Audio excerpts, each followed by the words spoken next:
Dieu, prêtez l'oreille à ma prière et ne te dérobe pas à mes supplications, Seigneur. Écoute-moi et réponds-moi. Amen.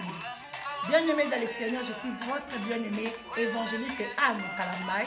Nalekika na message moko nazo ko inviter ma maman nyonso tout ya corps du Christ. Je dis bien ya corps du Christ. Dans notre réunion, il y a le 12, le 13, le 14 mai. Donc, mois prochain, le 12, le 13, le 14 mai.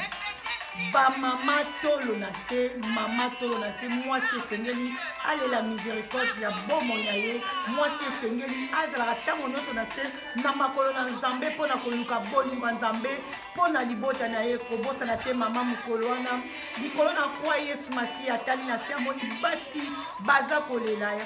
Pona kufa na ye, ayebisa bango femme, ne pleure pas, bolela pona bino na bana na bino.